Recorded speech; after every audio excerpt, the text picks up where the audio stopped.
TV, apa kabar Anda? Selamat pagi, Sampurasun. Saya Krisanti hadir menemani Anda pagi hari ini dalam program Halo Halo Bandung, Karaos Bandung. Nah, dan tidak seperti biasanya, saya saat ini kedatangan dua orang tamu spesial yang sudah datang jauh-jauh dari daerah tetangga kita, Kabupaten Bekasi. Nah, apa yang akan kami diskusikan pada pagi hari ini yang pastinya adalah berkaitan dengan potensi wisata yang ada di Kabupaten Bekasi. Tentunya Bekasi, Kabupaten Bekasi tidak jauh jaraknya dari Kota Bandung, dan tentunya juga banyak sekali tempat wisata ataupun potensi wisata yang bisa dikembangkan dan juga mendatangkan banyak para wisatawan. Dan untuk membahas hal tersebut sudah hadir dua tamu spesial saya. Yang pertama saya perkenalkan kepada Anda pagi hari ini, ada Kepala Dinas Pariwisata Kabupaten Bekasi.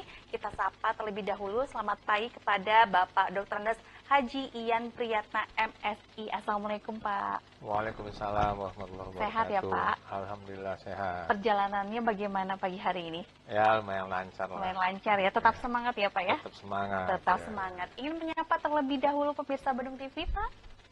Ya, saya mengucapkan selamat pagi, tetap semangat, dan semoga warga Bandung dan sekitarnya bisa tetap beraktivitas mencapai kesuksesan masing-masing. Amin. Dan Pak Kadis tidak sendiri, ditemani oleh Ketua Pokdarwis Taman Hobi Pesona Wanajaya Fun and Culinary Area. Ada Pak Priyono Boni. Assalamualaikum Pak. Waalaikumsalam Pak. Sehat ya Pak ya? Alhamdulillah sehat. Lancar perjalanannya? Sangat lancar. Sangat lancar. Ini berkaitan dengan potensi wisata yang ada di Kabupaten Bekasi ya Pak Kadis ya. Yeah. Tentu banyak sekali masyarakat di luar sana yang ingin mengetahui beragam hal mengenai Kabupaten Bekasi. Jaraknya nggak terlalu jauh dengan Kota Bandung, tapi kita ingin kenalan lebih jauh. Sejauh ini Kabupaten Bekasi memiliki potensi apa saja nih Pak Kadis? Boleh diterangkan terlebih dahulu. Oke, terima kasih atas kesempatannya ya. Cerita tentang potensi-potensi wisata yang ada di Kabupaten Bekasi ya. Tentunya sangat banyak ya, dan sangat beragam juga. Ya mungkin walau dari segi nama mungkin potensi wisata Kabupaten Bekasi mungkin belum begitu seterkenal daerah lain di Jawa Barat, seperti kayak misalnya Puncak, atau Pangandaran, atau mungkin Ciletuh yang lain-lain. Dan harus diakui bahwa pengembangan potensi-potensi wisata di Kabupaten Bekasi memang masih dalam tahap awal-awal lah untuk pengembangan selanjutnya. Tapi walaupun demikian tidak mengurangi daya tarik wisatawan untuk berkunjung ke Kabupaten Bekasi karena keragamannya itu. Nah, di kami ya banyak juga wisata-wisata yang memang punya potensi untuk bisa dikunjungi oleh banyak wisatawan.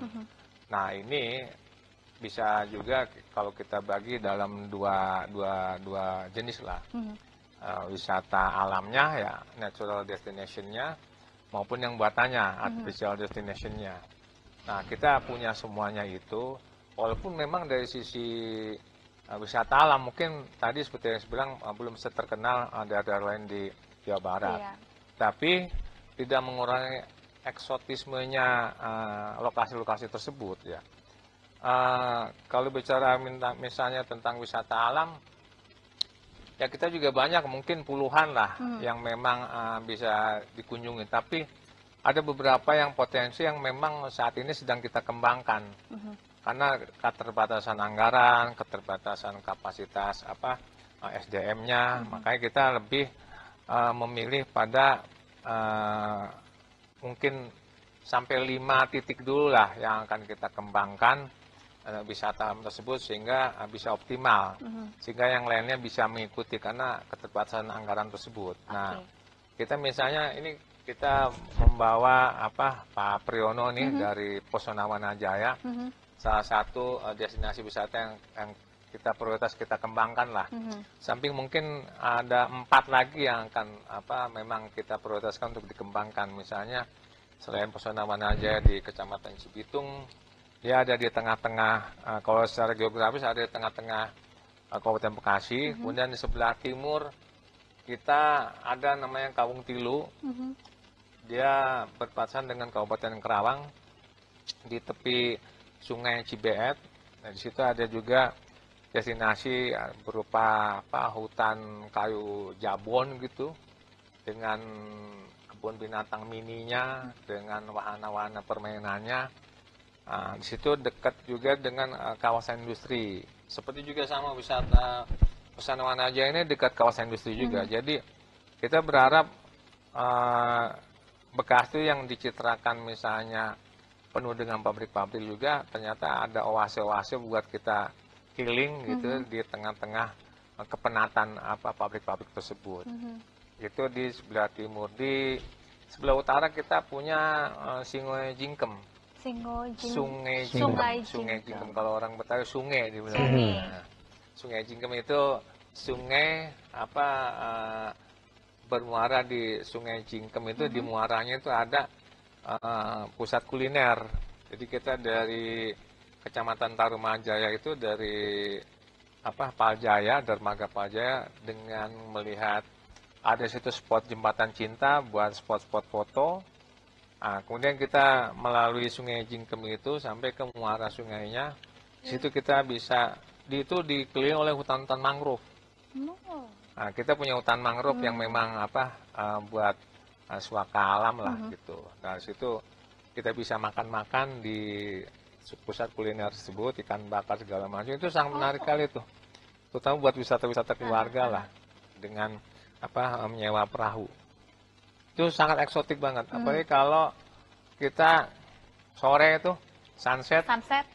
Bagus bener itu view-nya. Itu di utara. Kemudian di sebelah selatan ada di Kecamatan Setu itu Kampung Kita.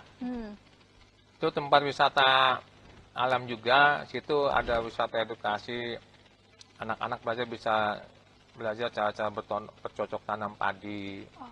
Ada wisata airnya juga, ada pusat kulinernya juga. Nah, di situ kita bisa bisa melihat kehijauan lah. Karena di desa itu namanya Desa Ketarahayu, itu desa yang diprotek, di tata ruangnya itu nggak bisa terbangun perumahan atau pabrik-pabrik. Itu diprotek buat tempat hijaunya lah. Di tata ruangnya dipertahankan supaya tetap hijau, asri. Keasriannya tetap dijaga. Kemudian ke tengah kita ada Situ Binong. Itu suatu danau dekat komplek perkantoran Pemda Kabupaten Bekasi. Di situ ada pusat kulinernya juga, ada wahana permainan airnya. Dan situ aksesnya lebih mudah terjangkau karena memang dari pinggir jalan tol juga sudah terlihat. Dan itu bisa dijadikan spot-spot wisata. Itu kira-kira 5 titik yang dari sisi wisata alam akan kita kembangkan. Di samping juga memang wisata-wisata lain yang lebih bervariasi. Misalnya kalau kita wisata religi, kita bisa berkunjung ke makam pahlawan nasional Kiai Haji Nur Ali. Kemudian juga Kiai Haji Ma'mun Nawawi di daerah selatan. Kemudian juga wisata sejarah, ada Gedung Juang. Dan yang sedang kita kembangkan ini nanti adalah di artificial destination-nya, yaitu wisata industri, factory tour. Dan untuk diketahui bahwa bicara factory tour ini, Bekasi ini punya 11 kawasan industri yang besar. Dia punya kawasan industri terbesar di Asia Tenggara dengan 7.000-an pabrik lebih lah. Nah, itu dijadikan oleh kita sesuatu yang bisa membedakan lah Bekasi dari yang lain. Karena kalau kita head to head mengadu wisata alam kita dengan kayak Pangandaran, kayak Puncak, kita masih kalah jauh. Perlu effort yang luar biasa untuk mengangkat mereka ke level setingkat kayak Puncak, kayak Pangandaran. Nah, untuk itu buat mempercepat pengembangan wisata alam ini, kita melalui pintu masuk lewat wisata industri yang memang orang lain tuh hanya beberapa daerah tertentu yang memiliki factory tersebut. Karena kan kita letaknya nih di aglomerasi Jabodetabek. Nah, kita punya itu. Dan itu yang dijadikan diferensiasi positioning kita terhadap daerah lain. Mungkin daerah-daerah lain juga sudah ada mungkin beberapa kawasan industri yang dimiliki daerah lain seperti Perawang atau yang lainnya, tapi kita memang yang terbesar. Dan itu akan kita gunakan sebagai motor pendorong, penggerak buat wisata alam ini supaya ikut cepat berakselerasi naik levelnya. Dan kita sudah siapkan sekarang dari 7 pabrik, mungkin baru sekitar 26 pabrik lah yang ikut bergabung di factory tersebut. Tapi itu challenge kita buat menambah lagi factory tour yang bisa dikunjungi. Dan di situ juga kita sudah siapkan travel-travel yang bergabung dengan wisata industri tersebut. Kemudian juga sudah kita siapkan juga aplikasinya. Jadi kalau para pengunjung akan berkunjung ke Bekasi pengen melihat wisata industri, kita bisa berkunjung ke website di Sparkap Kabupaten Bekasi. Di situ ada aplikasi wisata industrinya, kita bisa reservasi di situ, pabrik mana akan kita kunjungin, tanggal berapa, jam berapa yang available-nya, travel mana yang mau kita pakai, kemudian juga paket-paket kunjungan yang akan diambil oleh wisatawan. Kita sudah siapkan paket-paket kunjungan combine dengan wisata-wisata alam ini. Jadi sejalan begitu ya Pak ya? Memang sengaja. Kita memang gandeng ini Mas Pri dari Wanaja ini supaya ikutlah terasakan multiplier efeknya gitu dengan adanya wisata industri tersebut. Menarik sekali pemirsa kalau berbicara mengenai potensi wisata yang ada di Kabupaten Bekasi. Seperti tadi Pak Ian sudah paparkan bahwa Kabupaten Bekasi memiliki ribuan industri yang ada di sana dan tentunya bisa dimanfaatkan untuk tadi ada beberapa potensi wisata yang bisa digalakkan dari segi industri. Jadi orang di luar sana tidak punya negative thinking berlebihan terhadap industri ya Pak ya. Ternyata masih bisa dimanfaatkan untuk bisa berwisata, bahkan mendapatkan edukasi dari sana. Nah, di samping Pak Ian sudah ada Pak Priyono yang tentunya job desk-nya bertambah barangkali ya Pak ya, untuk bisa membantu Kabupaten Bekasi untuk mendongkrak terus potensi-potensi wisatanya. Sejauh ini Pokdarwis adalah kelompok sadar wisata, job desk-nya bagaimana selama berada dengan Pak Kadis?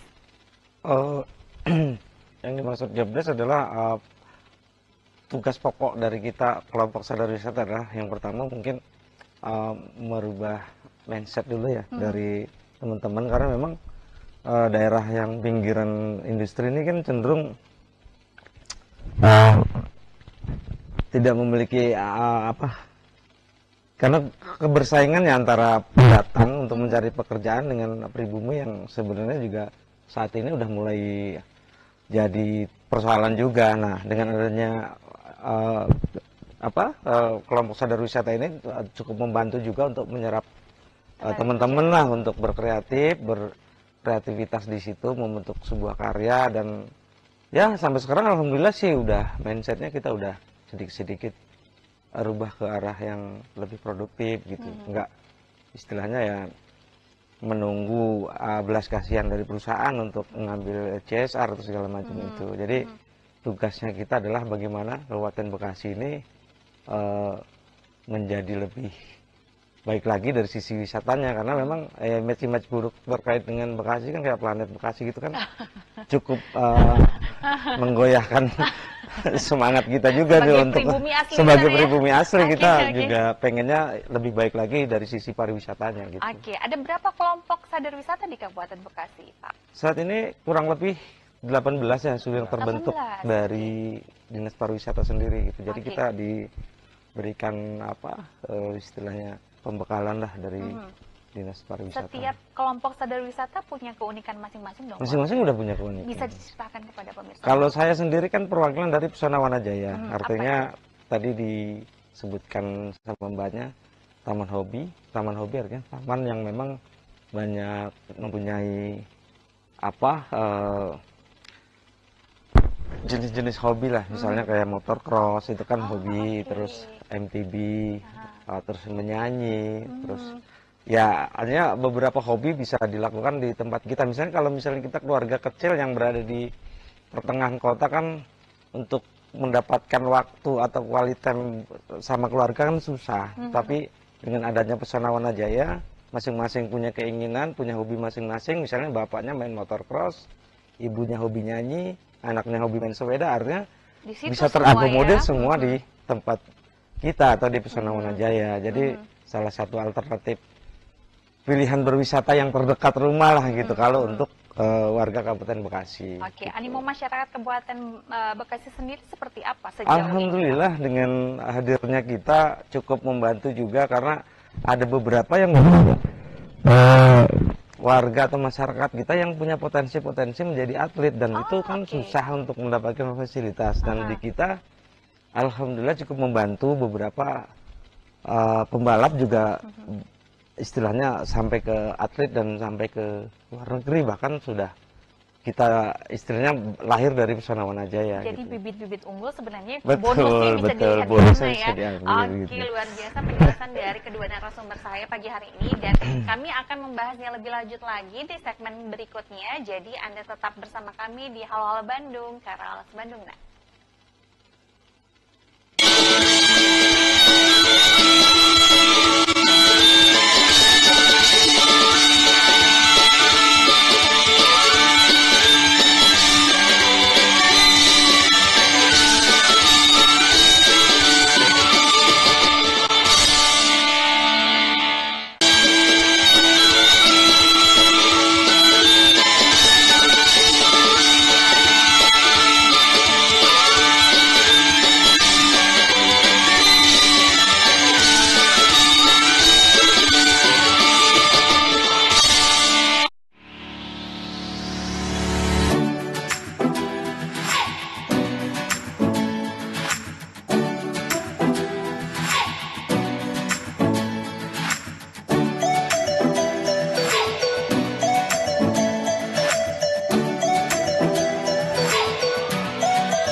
Ya, terima kasih pemirsa Anda masih bersama saya Krisanti di Halo Halo Bandung, Karaos Bandung. Nah, masih bersama tamu saya langsung datang dari Kabupaten Bekasi membahas mengenai potensi-potensi wisata yang ada di Kabupaten Bekasi. Ya, setidaknya orang Jakarta nggak usah ke Bandung dulu ya, stop dulu di Kabupaten Bekasi karena setidaknya kalau tadi disampaikan oleh Pak Priyono bahwa ada 18 kelompok sadar wisata. Tentunya ada 18 objek wisata nih yang Betul. bisa didatangi. Belum lagi kata Pak Kadis sudah menggandeng banyak industri untuk bisa memberikan wisata edukasi ataupun factory ya Pak ya untuk bisa mendatangkan banyak wisatawan ke kawasan Kabupaten Bekasi. Kalau Pak Priyono tadi menyampaikan bahwa kalau Kabupaten Bekasi itu identiknya dengan planet Bekasi, planet yang beda dengan yang lainnya.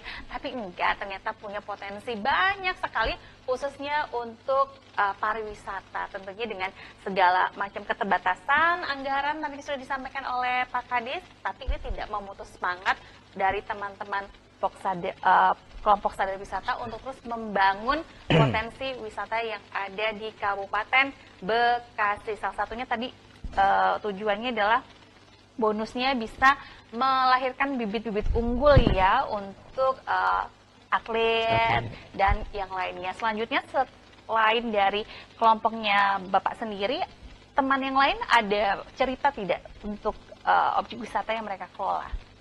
Pastinya semua kelompok sadar wisata mempunyai cerita dan historinya masing-masing ya, karena memang tingkat penanganan dan pengelolaannya mungkin berbeda-beda, karena memang dari sisi yang lain mungkin memang ada yang menjual laut, terus ada yang menjual dari alam pepohonan yang rindang, tapi ada juga yang menjual spot olahraga kayak seperti Pesona Wanajaya gitu. Jadi pasti ada cerita itu. Pasti ada cerita Pasti ada masing-masing ya Pak. cerita-cerita. Pak Kadis dapat curhatan dari teman-teman kelompok sadar wisata nggak mengenai pengelolaan yang mereka lakukan?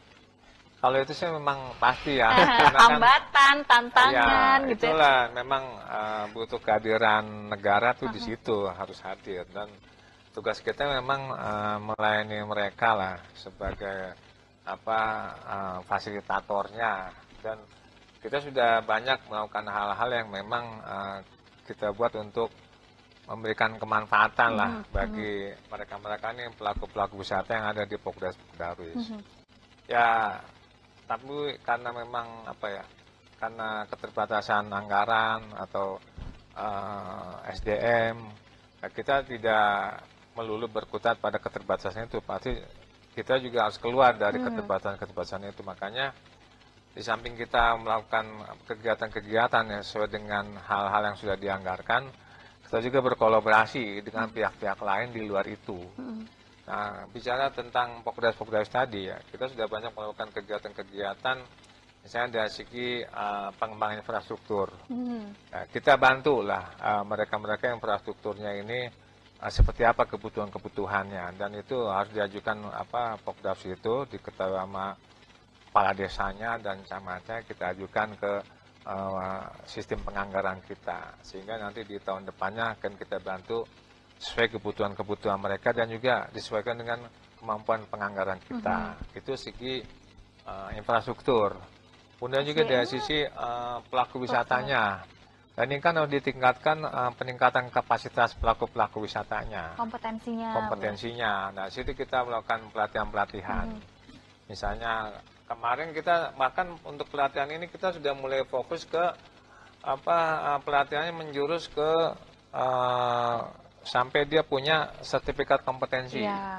Jadi ketika mereka ini punya serkom, otomatis mereka akan diakui expertnya oleh dunia wisata. Sehingga kita juga tidak ragu-ragu menjamin bahwa pariwisatawan yang datang ini akan dilayani dengan pelayanan terbaiknya dari pelaku-pelaku wisata ini, terutama yang sudah punya sertifikat kompetensi.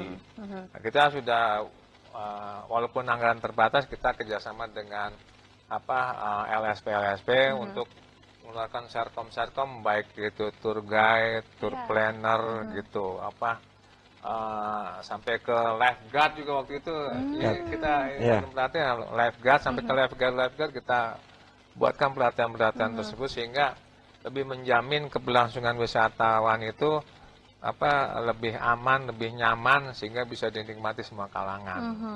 Itu dari sisi peningkatan kapasitas. Kemudian dari sisi pemasaran, nggak lupa juga kita.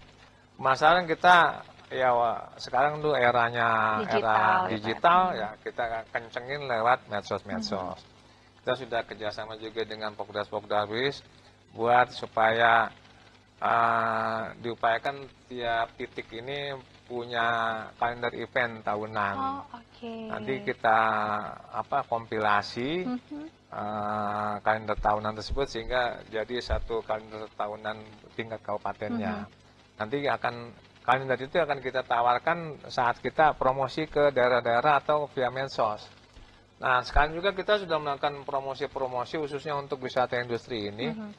Tapi nggak jauh-jauh juga sih, karena kita asumsi kita wisata industri ini kan factory ini kan segmennya ini pelajar mahasiswa. Bicara pelajar mahasiswa kan kita sesuaikan dengan budget mereka. Dan budget mereka nggak mungkin yang dari yang jauh-jauh dulu. Nah, kita yang deket-deket dulu. Misalnya Jawa Tengah kah, Jawa Timur, Jogja, atau mungkin ke Lampung yang dekat. Dan kita ajak mereka-mereka ini pelaku-pelaku kita ikut sertakan, sehingga ada rasa memiliki bahwa promosi juga memang tanggung jawab mereka-mereka juga. Kita akan ajak serta, kita gandeng, sehingga samping itu menjaga kekompakan kita juga ya, Mas Pri ya. Gitu. Kita akan terlihat bahwa insan-insan pariwisata ini selalu kompak, gitu. Dan kita juga memang target-target kita belum jauh-jauh juga, karena kita asumsikan bahwa kalau pelajar yang Jawa Tengah, Jawa Timur dengan jalan darat juga sudah bisa. Akses ya? Menuju ke Kabupaten Bekasi. Mereka bisa nginap di perhotelan kita, mereka bisa makan di restoran-restoran kita, mereka bisa belanja di UKM-UKM kita dengan tidak jauh-jauh juga. Iya. Nah, kita akan sudah siapkan itu dengan operator-operator wisata kita, travel-travel kita. Insya Allah kita dalam kurang 2 tahun lah, kita pengunjung kita sudah bahkan sampai Ambon juga sudah ada yang berkunjung ke Factory Tour ini dari Manado, dari Palembang, Lampung. Kalau Jawa Tengah, Jogja atau Jawa Barat ini sudah mulai banyak. Bahkan kemarin kita ada berita dari salah satu pabrik ini Yoishi pabrik yogurt gitu, minuman semacam. Dia sudah menerima kunjungan 200.000 orang per tahun. Wow.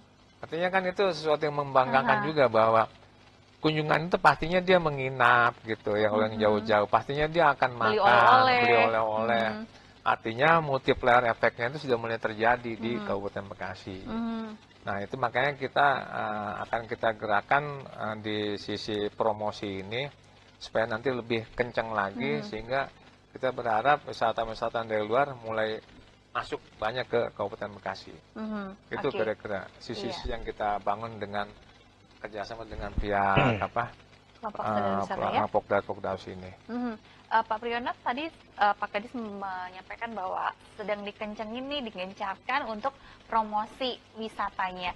Sejauh ini ada perbedaan nggak dari tahun ke tahun mengenai promosi wisata yang dilakukan oleh 18 kelompok tersebut? Oh iya pasti. Jadi dampak dari gencarnya kita mengiklankan, terus dibantu dengan komunikasi dari pemerintah ke pemerintah, itu mungkin jadi salah satu kenapa Kabupaten Bekasi sekarang lebih hidup lah pariwisatanya. Jadi dibanding tahun-tahun sebelumnya memang ini luar biasa gitu. Menurut data dari kita pun secara pengunjung pun jauh peningkatannya gitu. Jadi memang strategi-strategi yang diambil dari Dinas Pariwisata memang ya tepat gitu, dan dari sisi kitanya, dari penggiatnya yang tadinya ya tidak merasa madesu tuh, masa depan suram, dan kita mulai bergeliat lagi gitu. Jadi harapannya sih ini ditingkatkan lagi, bahkan digas lagi, jangan sampai malah menghilang gitu. Melempem ya. Pas kemarin COVID gimana perbedaannya? Apa hambatannya untuk menggeliat lagi? Kalau COVID sih justru karena Bekasi itu panas ya, mungkin malah COVID-nya takut gitu. Jadi berwisata di Kabupaten Bekasi kalau takutnya ya sama orang Kabupaten Bekasi ya. Oke. Alhamdulillah sih kalau COVID ya ada terasa dampak, cuman memang nggak terlalu sampai signifikan lah. Oke, jadi memang yang diharapkan adalah multiple effect tadi ya Pak Kadis ya, untuk bisa menjalankan roda perekonomian yang ada di sana. Nah, pemirsa, nanti kami punya satu segmen lagi untuk berbincang bersama kedua narasumber saya. Jadi jangan kemana-mana, setelah jeda pariwara ini saya kembali untuk Anda di Halo Halo Bandung, Karaos Bandung.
Terima kasih Anda masih bersama kami di Halo Bandung, Karaos Bandung. Nah, dan tadi kita sudah berbincang mengenai pergerakan potensi wisata yang ada di Kabupaten Bekasi, dan nyata adanya bahwa pemerintah tidak bisa berdiri sendiri, harus dibarengi dengan partisipasi masyarakat yang concern, dan dalam hal ini adalah para pelaku wisata yang memang tergabung dalam 18 kelompok sadar wisata. Tentunya bukan hal mudah untuk pemerintah Kabupaten Bekasi, apalagi Pak Kadis ya, untuk bisa mengakomodir kepentingan, keperluan yang ada di setiap kelompok sadar wisata. Dan sudah ada 2 jenis wisata yang dikedepankan untuk menarik pengunjung wisatawan yang ada di seluruh Indonesia bahkan mancanegara dengan konsep desa wisata, dan juga tadi ada factory tour ya, visit ya, dan tentunya ini menjadi salah satu alternatif atau bahkan bisa saya sebutkan menjadi ide yang luar biasa di tengah Kabupaten Bekasi yang kalau kita lihat ya memang tadi ya terpunggung dengan banyaknya industri, tapi percayalah seperti apa yang Pak Kadis bilang, pasti ada oase di tengah-tengah gurun pasir ya Pak. Dan tadi usaha-usaha yang dilakukan oleh pemerintah Kabupaten Bekasi dalam hal ini adalah memberikan sertifikasi kepada para pelaku wisata, kemudian juga memberikan banyak promosi wisata melalui digitalisasi, dan bahkan mungkin influencer juga diajak ya Pak Priyono untuk bisa memberikan banyak informasi kepada para wisatawan yang ada di luar sana untuk berkunjung ke Kabupaten Bekasi. Kalau Purwakarta identik dengan sate marangi ya Bapak-bapak. Kemudian Bandung identik dengan wisata belanja. Nah ini Kabupaten Bekasi punya 2 langsung, ada desa wisata dan ada factory visit yang tentunya memberikan banyak edukasi kepada para wisatawannya. Dan tadi sudah disebutkan oleh Pak Ian, ada salah satu factory yang menghadirkan 200 ribu pengunjung ke pabriknya. Nah, ini lagi-lagi oasenya luar biasa ya Pak ya. Target kedepannya seperti apa sih Pak? Akan penuh fokus di 2 jenis wisata ini atau nanti akan ada tambahan yang lain ya? Kita sebenarnya ke depan ya akan lebih menggalakkan kolaborasi antar stakeholder di bidang kepariwisataan ini, karena ini untuk solusi mengatasi keterbatasan anggaran yang ada pada kita. Makanya ke depan kolaborasi itu akan kita galakan lebih lanjut, utamanya ke misalnya kegiatan-kegiatan yang sifatnya misalnya outdoor atau harus kerjasama dengan para pihak. Kemarin kita sudah buktikan bahwa patut diingat bahwa dalam pariwisata ini juga jangan lupa kita harus menggerakkan ekonomi kreatif nih. Saya belum membahas tentang ekonomi kreatif ya. Karena ekonomi kreatif ini darahnya para penggerak wisata ini untuk bergerak. Tadi seperti disebutkan kalau Purwakarta punya sate marang, kita juga sebenarnya akan menggerakkan hal tersebut. Itu ada di ekonomi kreatif. Dan kita kemarin alhamdulillah sudah menggerakkan ada namanya Karnaval Ekspatriat. Apa itu Pak?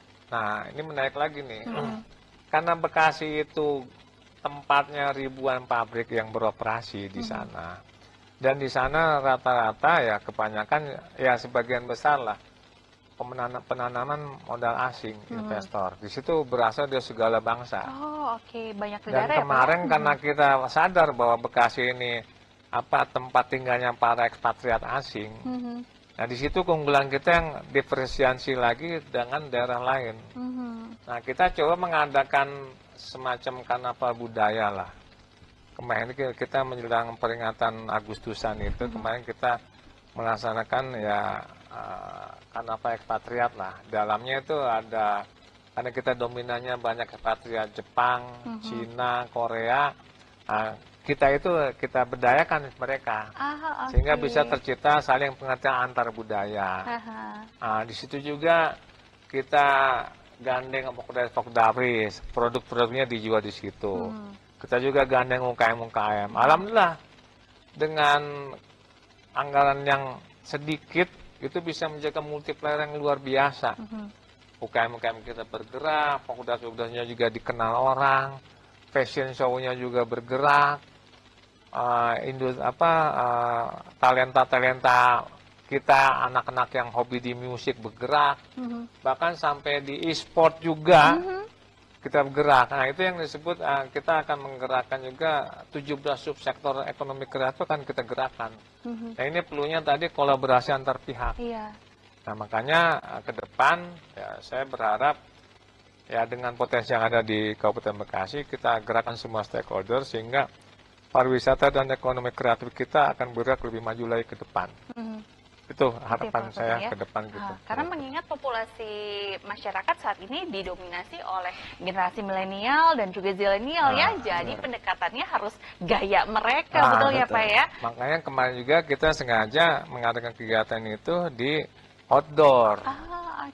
Ya, di salah satu spot lah, salah satu spot di namanya ada distrik 1 Mekarta. Itu spotnya memang ada satu boulevard, kiri kanannya tower-tower apartemen. Kalau kita lihat pakai drone segala macam itu akan menjadikan view yang bagus benar. Dengan karnaval ekspatriatnya, dengan misalnya dari Jepang pakai baju kimono gitu ya. Kimono. Kemudian juga pertunjukan tarian-tarian Korea atau Cina pakai barong segala macam. Kemudian juga dari Nusantara juga kita sama yang dari Dayak, Papua, Sunda, Padang semua ikut. Sabang Merauke ya Pak ya? Sabang sampai Merauke. Nah, akan tercipta rasa saling menghargai budaya sehingga tercipta keharmonisan bahwa Bekasi ini melting potnya segala bangsa dan semua dihargai di situ. Ini luar biasa juga pemirsa, dapat informasi ini tentunya kita nggak akan bisa mengesampingkan potensi event yang luar biasa yang ada di Kabupaten Bekasi. Berarti Pak Kadisnya luar biasa nih juga untuk memberikan banyak pendekatan komunikasi ya bersama rekan-rekan di sana untuk bisa melibatkan para ekspatriat yang jumlahnya juga tidak sedikit. Lalu pada saat event tersebut nih Pak Priyono, peranan dari kelompok sadar wisata seperti apa? Yang pasti apapun strateginya dari yang namanya ini orang tua kita sudah memberikan gambaran ke depan, terus membuat kita jadi berkreatif lagi. Kita pasti support dan mendukung karena memang dari beberapa strategi-strategi yang dibentuk sama bukan teman-teman, maksudnya dari bapak kita pemerintah, khususnya Dinas Pariwisata, luar biasa dan dampaknya juga sampai ke tadi yang menikmati bukan cuma dari pariwisata tapi ke khalayak yang memang dalam beberapa kesempatan di tempat lain tidak bisa, tapi di sini kita rangkul semua gitu. Yang lain dapat bahagia, dapat informasi mengenai budaya, bisa menunjukkan potensi dan bakat dari generasi yang ada di Kabupaten Bekasi, dan yang punya UMKM juga pasti mendapatkan omset luar biasa. Satu event multiple effect-nya ya Pak ya, luar biasa. Nah, sebentar lagi kita mendekati tahun 2024 yang akan segera berakhir. Pasti Bapak-bapak punya target nih untuk 2025 seperti apa? Atau tinggal beberapa bulan ada target yang sedikit lagi nih untuk bisa diwujudkan? Silakan Pak Kadis. Kalau terus terang kalau menjelang akhir tahun ini ya kita sifatnya fasilitasi aja, membuat regulasi-regulasi ke para owner-owner destinasi wisata ini supaya nanti peringatan tahun baru itu bisa berjalan dengan aman, lancar dan tertib aja gitu. Nah, kita biasanya tiap akhir tahun itu kasih arahan-arahan gimana sebaiknya penyelenggaraan tahun baru ini supaya bisa optimal, tapi juga tidak menimbulkan kekacauan atau bagaimana lah gitu supaya tetap aman.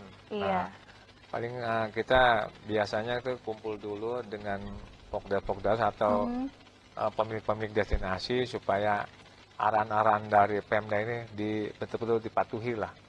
Karena kan tahun baru biasanya kan ada beberapa titik-titik yang memang ada kredit massa, kumpulan-kumpulan. Nah, itu yang harus kita waspadai supaya jangan timbul kekacauan atau gimana, dan ini perlu kerjasama semua pihak, terutama dengan aparat kepolisian dan aparat-aparat Pemda yang lain supaya kita dengan tupoksinya masing-masing mengamankan tahun baru tersebut, kira-kira demikian. Dan untuk khususnya untuk Pokda juga kita berharap juga teman-teman ini memunculkan event-event yang bisa menyedot pengunjung, tapi juga tidak menimbulkan kekacauan. Tetap pengunjung itu berwisata dengan aman, nyaman, dan juga menimbulkan multiplier efek yang bagus.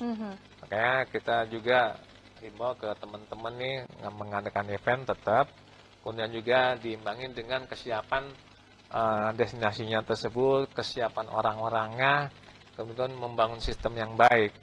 Dan kita berharap juga dengan adanya event nanti tahun baru tersebut, kita berharap pelaporan jumlah-jumlah kunjungan yang sudah kita siapkan aplikasinya bisa terekam oleh kita dengan baik, sehingga hasil kunjungan wisata per tahun 2024 ini bisa kita rekam dan dijadikan bahan masukan buat pembangunan pariwisata di tahun-tahun berikutnya. Oke, jadi semua terekam jelas, datanya ada datanya sebagai ada. Itu buat strategi tahun bahan berikutnya. kita, buat pembuatan kebijakan berikutnya di tahun depan. Tahun depan ada harapan anggaran naik nggak Pak? Saya sih berharap demikian gitu. Berapa Tapi persen Pak idealnya? apapun ininya kita tetap jalan terus, the show must go on, dan pariwisata Kabupaten Bekasi harus tetap naik levelnya. Oke, yang paling kencang suara ketawanya mengenai anggaran Pak Priyono ya. Gimana nih Pak persiapannya? Tadi kan akhir tahun sudah ada pesan-pesan yang memang disampaikan oleh Pak Kadis, keamanan, kenyamanan, data yang nanti dilengkapi, keuangan juga barangkali bisa di-share. Ya kalau dari sisi Pokdarwis atau kelompok sadar wisata udah pasti kita ada beberapa agenda yang masih tersisa di tahun ini. Kalau dari kami, karena saya memang membawa nama Pesona Wanajaya dan saya ketua dari Pesona Wanajaya, secara target dari tahun ini masih ada 3 event yang belum selesai dan itu akan kita selesaikan. Dan yang satu ini adalah sebenarnya project pilot kita. Jadi kita pengennya ada motor cross dengan konsep entertain, tapi itu diadakan di malam hari. Gitu. Motocross bagus nih. Entertainmentnya. Ya, Gimana jadi tuh, Pak? Jadi saya bilang nyanyi motocross. karena kita ngelihat memang di Indonesia ini memang belum ada dan itu seringkali memang saya lihat di luar negeri. Jadi apa salahnya kita coba kalau memang nanti di 2024 ini sukses, Bisa kita mungkin tahunan, ya? kita di tahun 2025. Tentunya sulit, cuman kita sudah planningkan itu dan mudah-mudahan bisa tercapai. Oke. Dukung ya Pak Kadis ya? Ya, kita dukung lah. Pasti kita dukung. Oke. Event berikutnya nanti bulan Oktober, November, Desember apa Pak yang belum dilaksanakan? Barangkali boleh di-sharingkan kepada Ya, pemirsa. sejauh ini kita lebih mengarah ke Pokdarwis, ke owner-ownernya. Kita akan dorong terus lah. Gitu. Setoran kalender eventnya ya Pak Iya. ya? Setoran data pengunjungnya juga diberikan kepada Pak Kadis. Dan sebelum kita berpisah dengan pemirsa Bandung TV, tadi Pak Kadis sudah menyampaikan ada beberapa event ya Pak. Ada mulai kultural ekspatriat, kemudian event-event yang lainnya. Nah, Anda pasti sangat penasaran tentang penyelenggaraan event yang sudah dilaksanakan oleh pemerintah Kabupaten Bekasi. Nah, nanti akan kami tanyakan di akhir acara, dan sepertinya ini akhir dari perbincangan kami pagi hari ini. Terima kasih Bapak-Bapak sudah hadir di Bandung TV. Semoga dengan tayangan ini lebih banyak lagi para wisatawan yang hadir untuk bisa berkunjung ke Kabupaten Bekasi, baik untuk ke desa wisatanya, kemudian ke factory visitnya, atau bahkan menjadi peserta dari motocross nanti ya. Dan Semoga- jangan lupa, Apa itu, Pak? Pesona Wanajaya sendiri itu sudah dihadiri hampir semua provinsi yang ada di Indonesia. Jadi pembalap Papua, Wow. pembalap Tambah Ambon. lagi nih harus ya. Iya, harusnya memang bertambah dan merambah tambah ke lagi semuanya. yang bukan non atletnya. Jadi selama ini itu dia.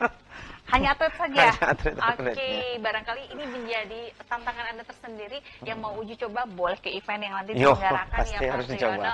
Dan ada pantun nih katanya dari Pak Kadis, boleh iya, dong iya, sebagai iya. perpisahan kita dengan pemirsa Bandung TV. Karena udah Lihat kita contekan kasih pantun dulu. nih. Boleh Pak, silakan. Oke. Nanti satu aja ya. Iya, saya. pakai cakep nggak Pak? Boleh Cakep. dah. Boleh. Oke. Pantai indah terhampar luas. cakep. Ombak tenang menyapa pagi. Cakep. Berwisata ke Kabupaten Bekasi tak pernah puas. Cakep. penuh pesona budaya dan alami. Cakep. Ingat, datang ke Kabupaten Bekasi untuk melihat dan menyaksikan pesona tersembunyi yang sebenarnya yang akan kita kuak kalau kita berada di sana. Jangan lupa untuk terus menyaksikan program Halo-Halo Bandung setiap harinya pukul 8 sampai 9 pagi di Bandung TV. Terima kasih Bapak-Bapak, selamat bertugas kembali. Semoga potensi pariwisata Kabupaten Bekasi terus viral dan juga mendatangkan banyak wisatawan. Amin. Selamat bekerja untuk Bapak-Bapak. Saya Krisanti juga. Terima kasih atas kebersamaan Anda pagi hari ini. Halo-Halo Bandung, Karaos Bandung. Wassalamualaikum warahmatullahi wabarakatuh. Waalaikumsalam warahmatullahi wabarakatuh.